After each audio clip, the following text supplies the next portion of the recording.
नमस्कार दोस्तों, मैं आरिफ हुसैन नर्सिंग ऑफिसर आपका नरगिस मेडिकल नॉलेज चैनल में स्वागत करता हूं। कैसे हो दोस्तों? उम्मीद करता हूं आप बहुत अच्छे होंगे।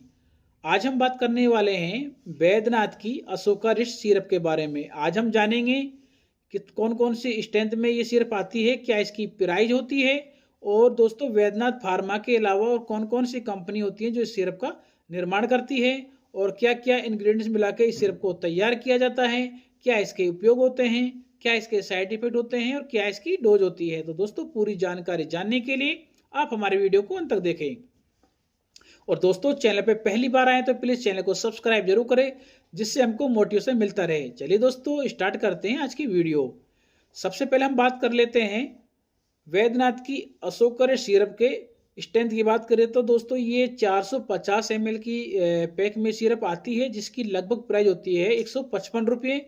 और जैसे दोस्तों ने बताया कि बैद्यनाथ फार्मा के द्वारा इस सिरप का निर्माण किया जाता है। और दोस्तों बैद्यनाथ फार्मा के अलावा और कौन कौन सी कंपनी होती है जिसके द्वारा भी इस अशोका रिस्ट सिरप का निर्माण किया जाता है, तो दोस्तों उसमें देखा जाए तो अन्य कंपनियों में डाबर के द्वारा भी इस सिरप को तैयार किया जाता है। मुल्तानी जो कंपनी होती है उसके द्वारा तैयार किया जाता है। श्री श्री तत्तो जो कंपनी होती है उसके द्वारा भी इसको तैयार किया जाता है। हैरिसन्स फार्मा कंपनी के द्वारा भी इसको बनाया जाता है। इसके लिए दोस्तों देखा जाए तो धत पासेवर कंपनी के द्वारा भी इस सिरप का निर्माण किया जाता है। अब हम बात कर लेते हैं इस सिरप को निर्माण करते समय कौन कौन से इंग्रेडिएंट्स यानी सामग्री मिलाई जाती है।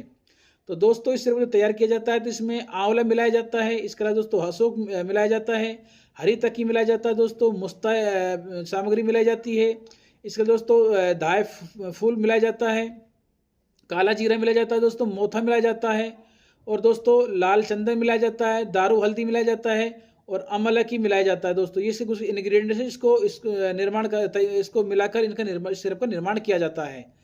दोस्तों अब हम बात कर लेते हैं इसके उपयोग के बारे में कि किन किन समस्याओं में इस सिरप का उपयोग किया जाता है। नंबर 1 दोस्तों, मासिक धर्म की अनियमितता। दोस्तों इस सिरप का उपयोग तब किया जाता है जब महिला को मासिक धर्म की अनियमितता होती है, यानी दोस्तों उसको नियमित रूप से एक निश्चित फिक्स समय पर जब उसका पीरियड नहीं आता है, कभी ज़्यादा पहले आ जाता है कभी बाद में आ जाता है, इसको ही अनियमितता बोला जाता है। तो उस समस्या में अगर इस सिरप का आप उपयोग करते हैं तो काफ़ी अच्छा रिजल्ट देखने को मिलता है। दोस्तों इसके अलावा दोस्तों देखा जाए तो अत्यधिक या कम रक्तस्राव। दोस्तों माहवारी पीरियड के दौरान यदि आपके बहुत ज़्यादा रक्तस्राव होता है या फिर बहुत कम रक्तस्राव होता है तो उसको मेंटेन यानी बैलेंस में काम करने का भी ये सिरप काम करती है।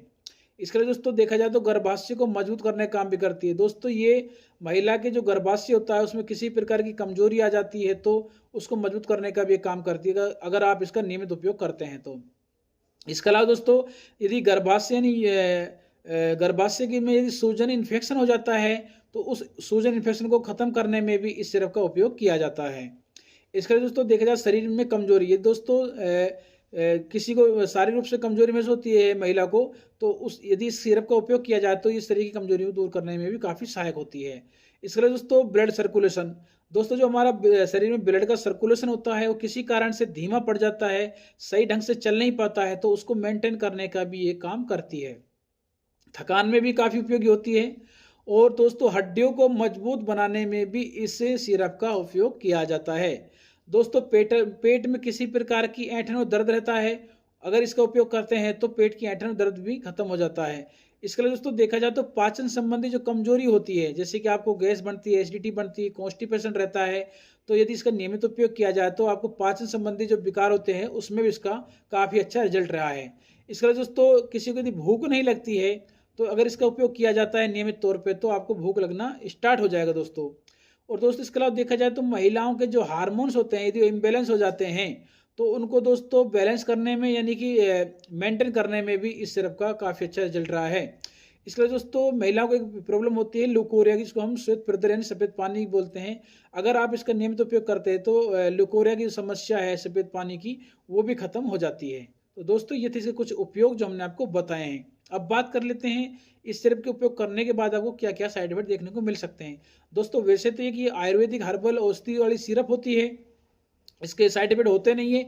यदि इसको गलत तरीके से या फिर हैवी डोज में लिया जाता है तो दोस्तों कुछ साइड इफेक्ट आपको देखने को मिल सकते हैं, जैसे कि एसिडिटी आपको महसूस हो सकती है, गैस बन सकती है, जी मिचल सकता है आपको उल्टी भी आ सकती है अगर ज़्यादा डोज में ले लेते हैं तो। इसके अलावा ज़्यादा डोज लेने पर आपको डायरिया यानी दस्त की शिकायत भी देखने को मिल सकती है। लेकिन दोस्तों ये समय के साथ अपने आप खत्म हो जाते हैं और दोस्तों पहली बात तो ये साइड इफेक्ट आपको देखने को मिलते नहीं क्योंकि आयुर्वेदिक हर्बल औषधि होती है। अब हम बात कर लेते हैं दोस्तों लास्ट में दोस्तों इसकी डोज क्या होती है। दोस्तों जब आप इस सिरप का उपयोग करना चाहते हैं तो दोस्तों उस समय पहली चीज तो डॉक्टर से सलाह के अनुसार इसका उपयोग करें। और दोस्तों इसकी जो जर्नली डोज होती है वो 5 से 10 ml बराबर गुनगुने पानी में मिलाकर खाना खाने के बाद में सुबह शाम यानी 2 टाइम आपको लेना चाहिए। और दोस्तों इसका असर होने में कुछ सप्ताह लग सकते हैं, इसीलिए दोस्तों हम बताना चाहते हैं जब भी आप इस सिरप का उपयोग करना चाहते हो तो नियमित तौर पे इसका उपयोग करें, लंबे समय तक करें, जिससे कि दोस्तों आपको बेहतर रिजल्ट देखने को मिले। क्योंकि दोस्तों आप अगर नियमित रूप से काफ़ी लॉन्ग टाइम समय तक इसको लेते हैं तभी इसका रिजल्ट आपको देखने को मिलेगा। और दोस्तों जब भी आप इस सिरप का उपयोग करें तो अपने डॉक्टर से परामर्श करने के बाद ही इसका उपयोग करना चाहिए। क्योंकि दोस्तों कोई भी मेडिसिन लेते हो तो बिना डॉक्टर सलाह लेने से आपको कुछ घातक परिणाम उत्पन्न हो सकते हैं। तो दोस्तों ये थी आज की वीडियो की छोटी सी जानकारी अशोक सिरप के बारे में, जो आपको कैसी लगी। अच्छी लगे लाइक करें, शेयर करें, कमेंट करें। चैनल पे पहली बार आए तो चैनल को सब्सक्राइब करें, बेल आइकन घंटी को जरूर दबाएं जिससे हमारी आने वाली वीडियो की आपको समय समय पर नोटिफिकेशन मिलती रहे। और दोस्तों कमेंट करके जरूर बताएं जिससे हमको ये पता लगे दोस्तों कि हमारे जो दोस्त हैं वो हमारे जो वीडियो देखते हैं वो पसंद करते हैं या नहीं करते हैं। यदि आप पसंद करते हैं तो उसमें कमेंट करें, नहीं करते तब भी कमेंट करें, जिससे दोस्तों हमारा मोटिवेशन बढ़ता रहे। तो दोस्तों आज की वीडियो इतना ही। जय हिंद, जय भारत।